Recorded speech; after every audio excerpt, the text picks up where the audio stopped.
So for everyone who doesn't know, this is Brenda Lynes, the CEO and founder of Elevating HR, and she has some wonderful insights and a plentiful amount of experience to share with us as we talk about people problems and how to solve them. So Brenda, go ahead. Welcome. Thank you so much for joining us today. Really grateful that you could take the time out of your day to have this conversation. I know that these kinds of conversations are sometimes a little bit hard to navigate, and so they seem to be creeping up more and more in today's world. So thank you very much for having this conversation with us. I am a consultant. I've been in human resources for a little over 25 years. And one of the things that I've started doing was having my own practice about 4 years ago. Prior to that, I was in a lot of different industries. And now the clients that I serve are in a variety of fields. And so that's actually brought me a lot of joy and able to navigate some of these tricky situations.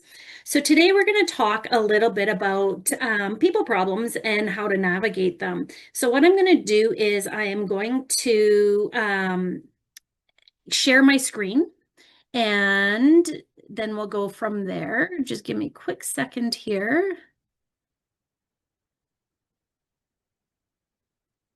And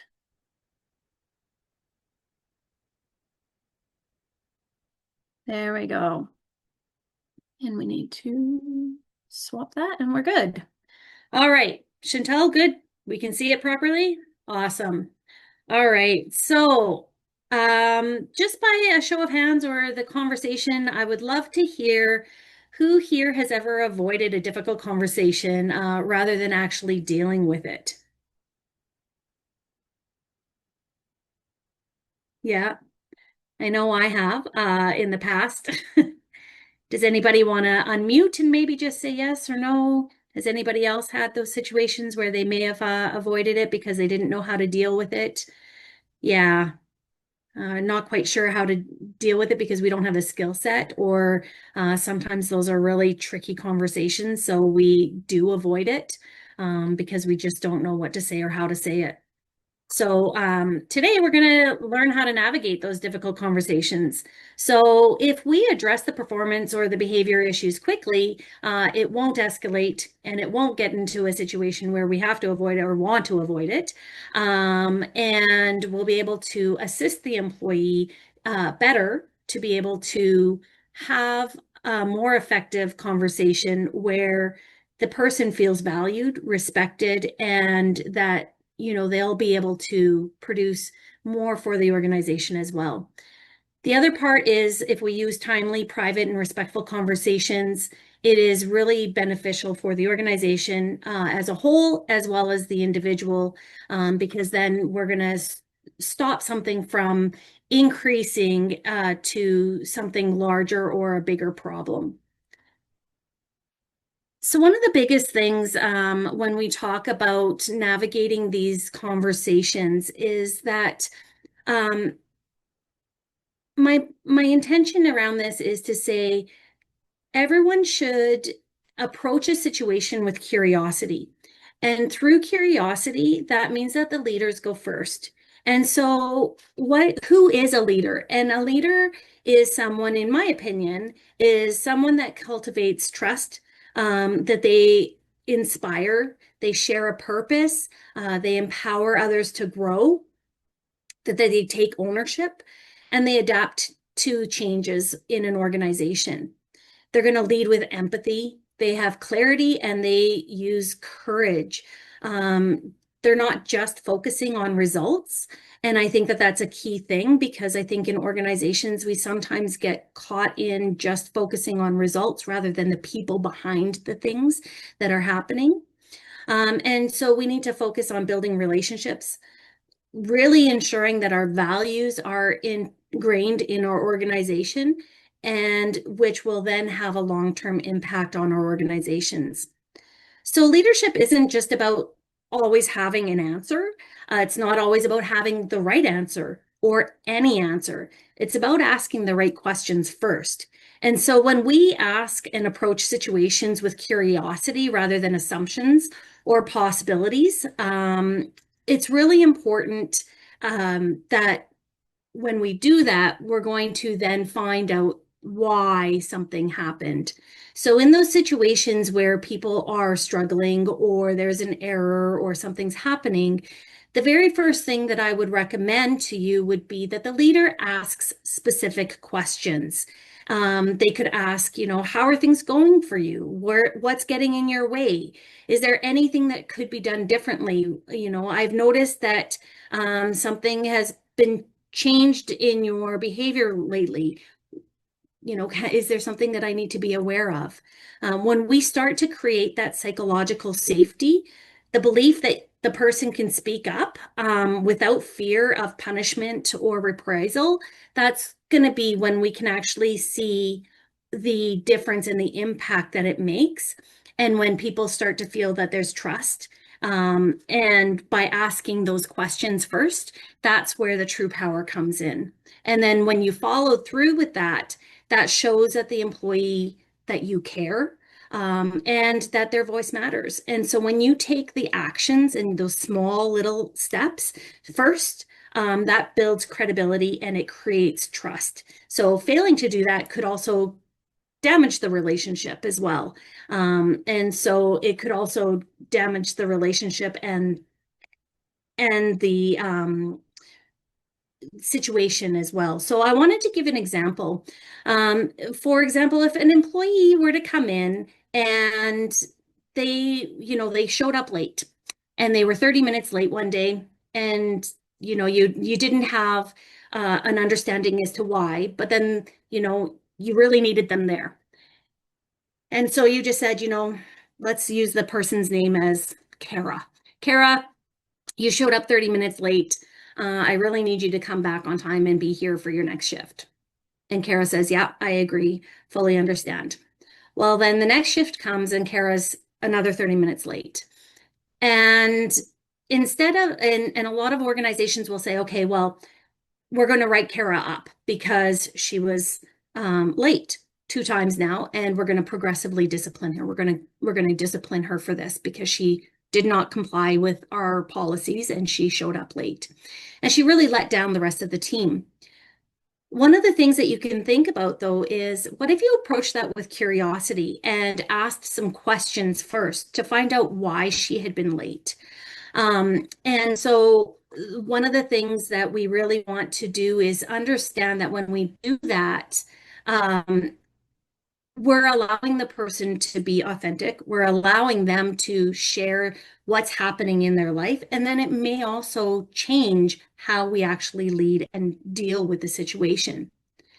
So one of the things that as a leader, I always say one of the first things that we have to do is be courageous and we have to be authentic. And when we think about that, it doesn't mean that we're not going to have fear, because as a leader, to have those conversations, that fear is going to be real. It means that we're going to be moving forward despite any kind of discomfort. If you've ever heard of Brene Brown, she is a leader in psychological safety and an amazing author. And she says you can choose courage or you can choose comfort, but you can't choose both. And so when you think about that, think about how when you have those conversations, taking the courage and stepping in first and asking those conversations will then allow the other person to also have that courage to be able to share what's going on for them. Authenticity also gives us the courage and gives courage power. So when we approach conversations with genuine care and honesty, people can feel it. And it's not about delivering things perfectly. It's not about asking a question perfectly or delivering feedback perfectly. But what it's showing is that we're showing up truthfully and authentically. And so we as leaders need to go first, and we can't wait for people to come to us. We need to lean in and be curious and create an environment where people feel that that feedback is normalized and where trust can actually grow. So when we talk about that actual conversation with Kara, What are the things that you would think about in order to start that conversation? So it's there's some simple steps. One is, what's the goal? Are you trying to solve a problem? Are you trying to share some feedback? Are you trying to clear up some confusion? You want to find out what the story is, right? Find out what the individual's situation is. Stick to the facts. What have you seen? What have you heard? What have you experienced? What are the impacts of that? So, for example, in Kara's situation, her being late also impacted the rest of the team. So, what is that impact either on the team, on the work, on the person? Is that making Kara feel anxious, overwhelmed? Is it now setting off a trickle effect for the rest of the day for that individual? And when we actually approach the situation with curiosity, we're going to open that door instead of leading with assumptions. So, for example, you can say, Kara, I've noticed that you've been late twice this week, which affected our ability to start on time. And can you help me understand what's happening? When you use that framework, it's a conversational, factual, caring, and solution focused starter, right? So make sure that when you start those conversations, that it's coming from a place of care and just saying, I'd like to understand more. I need to understand what's happening. I don't need to know all the details, but can you share with me so that I can better support you? So when we talk about that, oh, sorry, some of the things that you might want to consider when you're considering to have these conversations would be, this is a really tough conversation, and I'm having it because I care. I'm here to work through this with you, not to come down on you. So if you started a conversation like that, the employee would then go, okay, I know that you are truthfully here to help me, not to punish me. Another way to open up that conversation is, can you tell me your perspective? What's happening? Can you share that with me? And also another way would be, is what support would be really helpful to you right now? I see that there's some struggles. How can I help you? So those are some of the tips that I would say to help start some of those conversations. Um, and at times when we're in these tough conversations, emotions can run really high. The person can be very upset. There's going to be some times where personal things are occurring and they're going to affect us at work. And so sometimes that emotion does trickle over into the workplace. And so it's important that we learn some tools to be able to deal with those high emotion situations. And so some of the conversation phrases that we may want to use in those situations would be, I can see that this is really hard to hear. Would you like to take a moment and we can have this conversation at another time? Or it's okay to take a moment. I can respect that. Another way to say it is maybe let's slow this down so we can work on this together. Maybe I'm not saying this the right way. It's maybe not landing the right way, and I'm sorry for that. Another possible way is maybe it sounds like right now it might not be the best time to continue. Would it be helpful if we take a short break and maybe come back to this a little later? Another phrase that might happen is let's pause and reconnect a little later today or tomorrow when we've both had time to process this. And that's really important because sometimes, there's individuals where we need to hear something, process it, and then we can actually respond. I know for myself, I really do appreciate having that extra time to process it rather than automatically saying something, because sometimes I'll say something in the heat of the moment when my emotions are high, and we don't want that. So, if we allow for the person to say, okay, let's pause and can we reconnect, that would also help the situation. Another tip would be to maybe say, I want to make sure that this is a productive conversation. Can we revisit this at a time when we're both able to fully engage? So that kind of brings it down a little bit as well. Does anyone have any questions in regards to that? No? No? Yeah, Chantel? When you are approaching a situation, and obviously, if it's urgent and it needs to be discussed, something that's safety, related, that's something that can't wait. But when you have somebody who, uh, you know, maybe like emotions are running high and you want to take a step back, um, how would you deal with a situation where the person you're speaking with is maybe like wanting to avoid that conversation as well because they're also having like, a lot of anxiety maybe around it. How would you handle that? I would recommend that maybe what you can do is have a conversation and say, you know what, we really need to have this conversation. So let's schedule a time maybe in 30 minutes so that you can prepare and let's have this conversation, but it does need to be had today. So if you give that person some forewarning that it's going to happen and that you're going to have this conversation and what it's about, that could possibly bring it down. Sometimes for other people, that might escalate it. So giving that person, knowing that individual, and understanding how they best understand and deal with feedback, is really important. The other thing is that sometimes people are just going to try to avoid a conversation because they don't want to hear what you have to say. And you're going to have that conversation anyway. And so you can say, we're going to meet in 30 minutes. Let's have that conversation. And, I'm going to be honest, it might be a tough conversation, but we really do need to have it. And it's just being respectful of that individual and their time. Yeah, Thank you. you're welcome. And so when we're offering feedback, it could be positive, it could be negative, it could be neutral.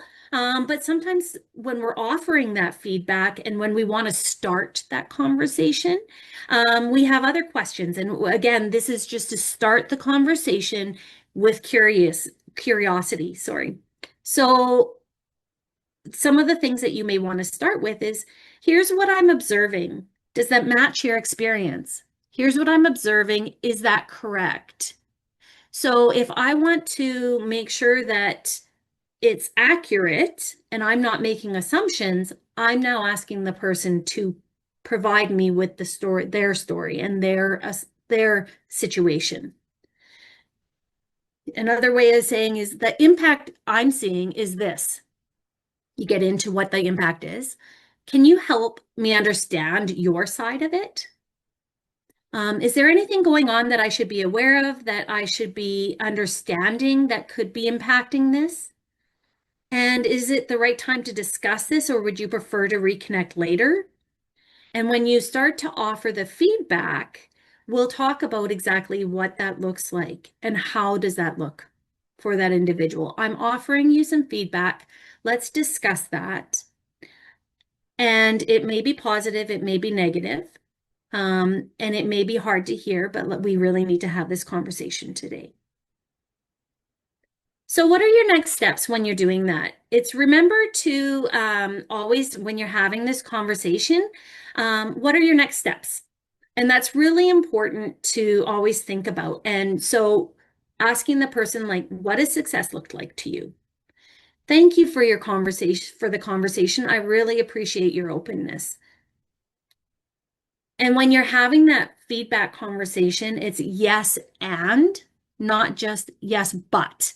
But this is this and this, right? Now we're becoming defensive. Now we are going to potentially have a situation where somebody is going to regress and not share information.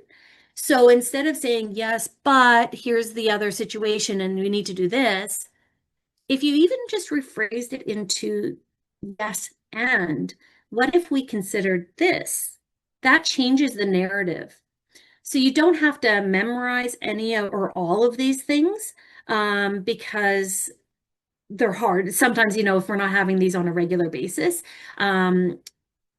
those phrases aren't going to be at the top of our mind. But if we have this document to say, okay, here are some of the things that we could potentially say quickly and review it before the meeting with the employee, this will help you set up for success with that person. So setting up and asking those questions before you get into a progressive discipline situation is key, because understanding what the narrative is and why the situation is occurring before progressive discipline occurs will set and change the tone of the entire relationship.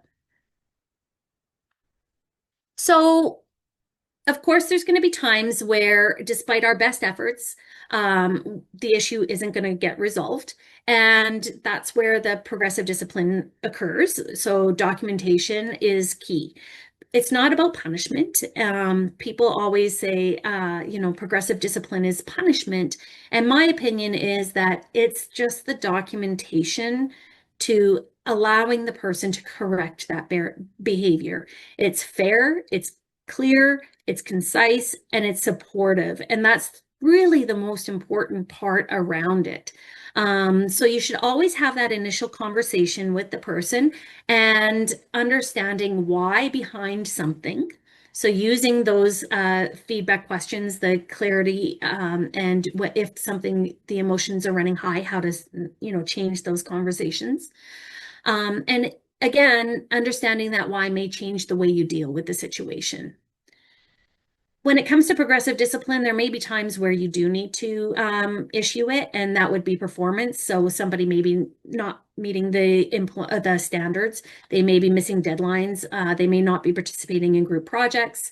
Their attendance, so they may be arriving late, leaving early, missing days if they're not providing you with information on why. Again, really important, because it may be due to a protected ground. It may be because they're dealing with an ailing parent. You may deal with those kinds of things very differently if you understood the why behind it. When it comes to conduct, is there unprofessional behavior? Is there unprofessional comments or rude jokes? Are they disrespecting a client or a customer or team member? Or it could potentially be health and safety, where they're not complying with the standards, there's unsafe practices, or maybe they're not using the appropriate PPE. This is where violence and harassment also falls down into this section now. And I'm speaking about that specifically in Alberta. In Alberta, violence and harassment falls under the Health and Safety Act now. So I'm not 100% certain of that in BC, but I know for a fact in Alberta that is part of the code. So some factors that we want to consider before progressive discipline would be precedent. So what have we done in the past, right? So have we issued this type of warning in the past? What are the standards and the guidelines developed by the company? Do we have a policy that we should be adhering to? And am I being fair and consistent? And that is really important, especially when it comes to progressive discipline that is going to be documented, so that if it ever got to the point of escalation where it does go to court, you can demonstrate that you have been fair and consistent in the way you've dealt with something.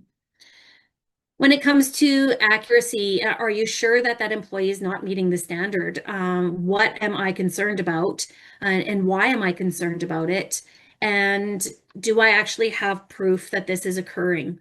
So do I have specific facts and actions that support that discipline? Can I give clear examples of that unacceptable action or behavior? And that's really important, because if you can't prove it, then is it really progressive discipline worthy? So in terms of variety of the actual progressive discipline process, this is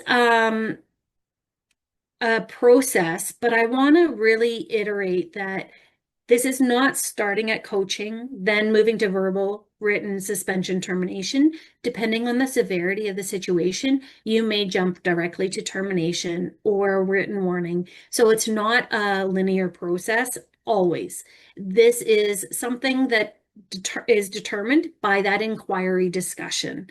So again, when you have that initial conversation with the employee and you are having the courage and the authentic ability to have that conversation with that individual and find out what is happening and why, you can then determine exactly where you should be providing that progressive discipline.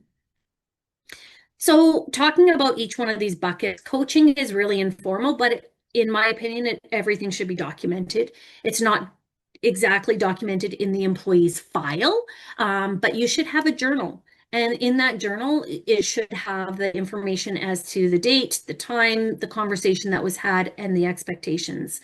The verbal coaching is documented. It's in the employment file. The written warning is the same thing. You may actually go to a final written warning and a suspension. And this is very dependent on the organization. Some organizations will not do this. Some organizations will offer this stage.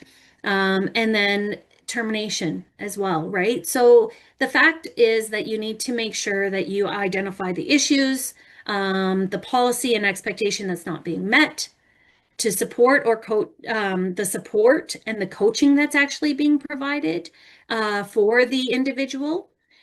Really important, because what are you actually offering the employee? And so what is it that you are talking to them about? Sorry, I just skipped this. So some of the things, the date and time of the conversation, right? Specific issue. So again, what is it that the person didn't meet? So the performance, the conduct, the health and safety or attendance, right? And with specific dates and times. It doesn't necessarily have to have the time, but the dates are important. What are your expectations going forward? And really important to understand how the company is also going to support the person. So it's not just about here's some expectations, it's about what are we going to do as an organization to support you? Are we going to have regular check-ins? Are we going to have clear deadlines? Are we going to provide you with additional training? Are we going to provide you with a mentor? Who is that going to be? How often are these check-ins going to happen? What is that going to actually look like needs to be identified in that as well. And that there's going to be support from the leader and the company. And that's really important, because progressive discipline, if we go back to it, it's not about being punitive. It's about let's get and correct that behavior so that we can ensure that that doesn't continue and be a hindrance in your performance, so that you can be the best when you show up to work. And you want to make sure there's a sign off on confirmation that the employee received the document. Doesn't necessarily mean that that person accepts it and agrees with it, but there's a sign off that says that they've received the document. And this is key, because then they can't go back and say that it's a he said, she said situation. It is, yes, we've had this conversation. I understand it. I don't agree with it possibly, but it doesn't necessarily mean that that person has agreed to it. It's that they've received the document. So focusing on aligning the behavior with your company values, not just the rules, is really important as well. So I always say that when it comes down to the progressive discipline, it's talking about the policy that the person may have violated, as well as what are the core values that that person did not meet. So, and what are the behaviors that you expect going forward, right? So it's talking about here is what I expect, and here are the behaviors that we expect. One of the things when it comes to the legal consideration in Alberta is your duty to inquire. And so what is really important to understand is that, under Alberta legal considerations, the first thing I want to say is that you're going to need to understand the protected grounds. So in every province, there's always protected grounds. So never make decisions or comments based on those specific protected grounds. And as an organization, you have what's called a duty to inquire. So if performance or behavior may be linked to potentially, say, a health issue or a personal issue, you are legally required to create space to ask. We've noticed some changes. Is there anything we can do to support you? Using that curiosity. Is there something that we can help you with? So your duty to inquire means that you must explore whether there may be an underlying medical, mental health, or maybe family-related issues that are impacting the person's ability to perform their job. So for example, I may have elder parents that are needing assistance. It's taking my time and attention away. And now my organization, I have an obligation to explain that to my employer, but the employer also has a duty to accommodate me because now it's impacting me, and that's based on family status. So you're not asking for people to provide a diagnosis, you're not asking them to give you their whole life story, but what you're asking is, I need to have an open door. I need you to be able to share, and I need to be able to offer you support. And so this duty to inquire is really important because it triggers the next step, which again, I just mentioned was the duty to accommodate. So some of those duty to inquires, and I've just mentioned some of the questions, is there anything we need to be aware of to better support you? I've noticed some changes in your behavior, your performance, your attendance, whatever it may be. Is there anything that's going on that you'd like to share or maybe impacting you right now? Would you be open to sharing if there's anything we can do to better support you at this time? Those would be supportive questions in order to inquire and meet your duty to inquire based on Alberta human rights legislation. The other thing is the duty to accommodate. And so if something's disclosed that could be within the protected grounds. So for example, if it's a disability, an injury, maybe family status, or a religious accommodation, the employer must explore reasonable accommodations to support that person. And so what does that look like? You may ask, is there anything that you need from us, whether it's a schedule adjustment, modified duties, or other support that would help you succeed in your role right now? So as an example, worked with an employer that they had someone who was a brand new hire come in, and shortly after they started, they came in a wheelchair. And so your duty to inquire is, how can we support you? And so some of that support would look like, making sure that they had easy access into the facility. So making sure that there is a wheelchair accessible parking stall. If they can open the doors easily into the facility. Maybe their office is close to the front of the office so that they're not having to go throughout the entire facility. You may want to try to relocate that. Another accommodation might look like potentially accommodating with proper ergonomics to make sure that they have their workstation set up properly to accommodate the wheelchair accessibility, as well as the washrooms. And some smaller private organizations have to make sure that they are able to adjust some of these things. Older facilities sometimes don't have all of these things, right? And so it is your obligation to accommodate some of these things. Another question you may ask are there any limitations or supports we should be aware of that can better accommodate you at work?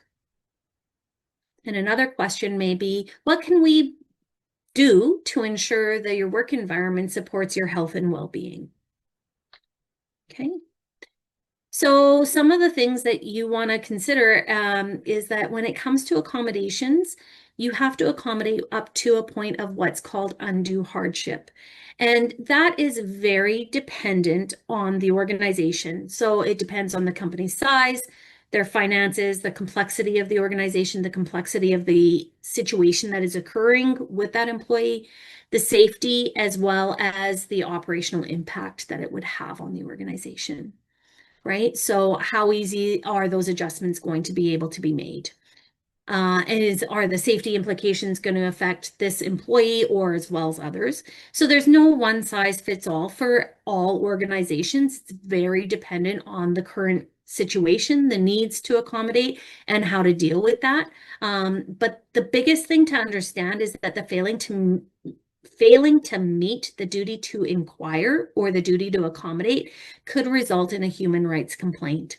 And so when you deal with those people problems, when you go back to when we started the conversation of how do we have those conversations and duty to inquire and have those really start that conversation as a leader, that's where you're going to ensure that you've met your obligations. So you're going to also make sure that, when it comes down to job protected leaves, you're going to respect that and comply with it. So for example, such as parental, long-term illness, family responsibility leaves, you can't penalize someone for taking those kinds of leaves. You need to protect their time when they are taking that time off. And when in doubt, consult HR or your legal department, because it's really important to understand that sometimes when we're dealing with these situations, they are a lot more complex than we initially think. So when it comes to the progressive discipline, follow your policy steps, be consistent. And I always say, when in doubt, consult HR or your legal. And employers must ensure no retaliation or negative repercussions when it comes to these types of situations. So when it comes to the progressive discipline, duty to accommodate, undue hardship, and the duty to inquire, making sure that you're not punishing someone for asking or sharing. So one of the things that I always say is when it comes to the things you can say from A to Z. So courage and authenticity is really your superpower as a leader. Leaders have to go first in asking questions and creating that safe space. So when you think about when you have that conversation, are you going to start with some of those initial phrases to start that conversation? And prepare with curiosity to lead better with those conversations. And make sure that when it comes to the employment standards and human rights law, that you understand those situations and be prepared to have those conversations and understand that when you're dealing with those people situations.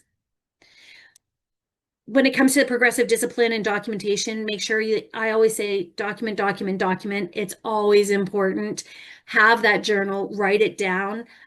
We can all have what's called a recency bias. So, of course, when we think about what happened today or within the last week, that's going to be in our minds, at the forefront of our minds.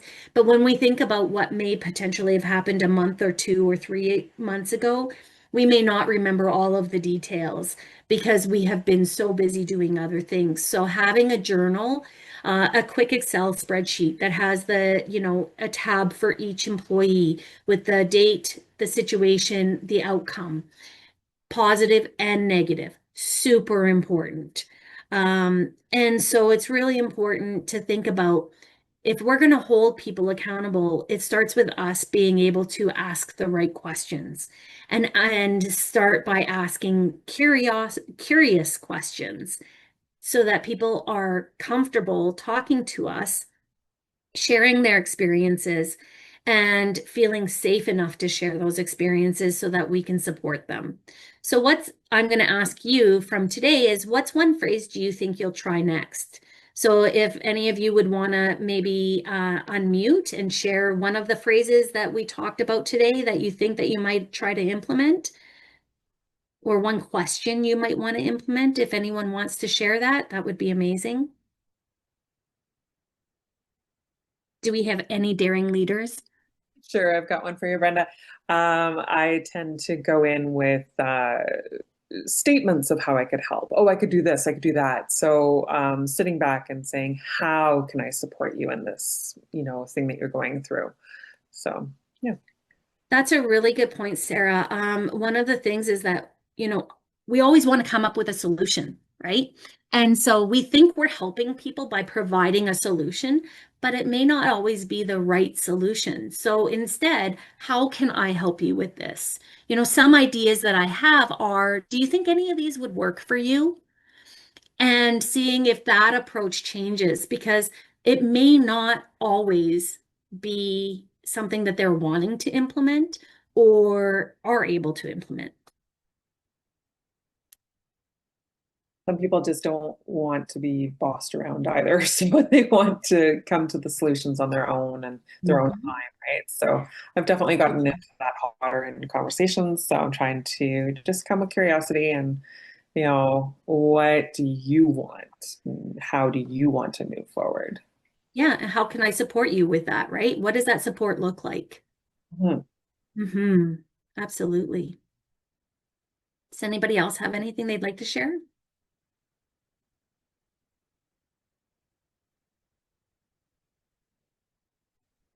I'll share. I liked how you had framed to start the conversation, to share what the impact of a particular situation has been, so that they're aware of the impact. But then leading into, can you help me understand what was going on, or, why this happened, or, your approach to this. So you're stating, there is a concern, but you're not jumping into the cause of it necessarily. And Yeah. asking them with curiosity, what's the cause? How did we get here? Yeah. Excellent. Thank you, Jennifer. I'll add, I really liked, I'm going to take one right from your slides, Brenda, of the, can you, sorry, I'm looking at my notes. Can you tell me your perspective? Because I know that, especially if you work in a really kind of like close-knit and really familiar environment, sometimes you hear something from somebody who heard it from somebody else. So I really like the idea of like starting with, can you share with me your perspective of the situation and what happened? Mm-hmm. That's key, because sometimes what's going to happen is you're going to find out that, it occurred the way you thought it did, or there was a totally underlying factor that was that completely changes the story, right? So it's really important to ask that. What is your perspective? What happened? Tell me. Yeah. Excellent. Does anybody have anything else that they'd like to share? What has worked for you as a leader? What are some of the things that have worked for you?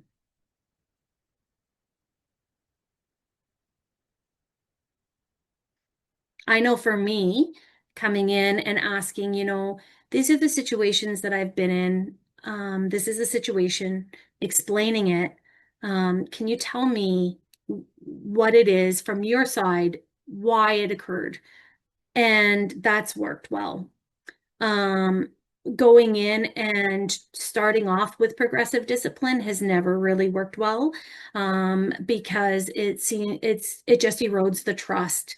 And what I've found is that typically, uh, there's actually, most of the time, I should say, most of the time, there's been a good reason for someone doing something, or there's a possibility that, they were never trained. They didn't have the skill set. They're doing what they thought they were supposed to do. They were just never told that it was supposed to be done differently. So I'm of the opinion that most people come to work to do a great job. We're not here to mess things up or screw things up for people. But what is it that's hindering us from doing a good job? And so coming with curiosity is really important, because it could be a process improvement that needs to be changed. It could potentially be that, there's a situation where we've missed many steps because it's never been documented or never been taught to someone. They just think that they're doing it right. So those are the kinds of things that are really important to question. But again, when it comes down to the people, it's creating that trust so that people can have that courage and that conversation with you to say, listen, I need help, or to step in and say, I screwed up. Here's why. And if you don't have that relationship and create that from you starting having those conversations, then it's going to become a blame situation. People are going to start to disengage. You're going to find people who are not comfortable with taking responsibility. They're going to shift the blame. They may not have good attendance. The projects may not be completed on time. There's always an excuse for something. So if you think about how to create that actual environment, it starts with your culture. And that culture is to create that safety. And so that's why we went back to that leadership. It starts with the leaders and having those curious questions. So I wanted to thank you all. If you had any questions, I am very open to answering those, and appreciate your time. And I am open to that now.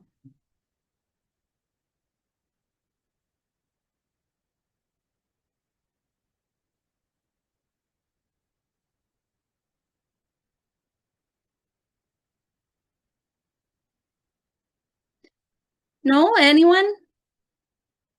All right. Well, I want to thank you very much for your time. If you do have any questions, you have my contact information. It was on the slide. I'm very happy to answer any questions that you may have after and individually. So I would really appreciate you reaching out anytime. Thank you so much, Brenda, for your presentation. That was lovely. That was very informative. I know I have about 3 pages of notes here, and I'm sure I'll be watching this back. On that note, if anybody would like the recording for today, we will have it listed and I can send it to you in an email if you'd like it, a link to the video. And yeah, thank you so much, Brenda, for your presentation. This was lovely. Thank you. Alrighty. Okay. Take care, everybody.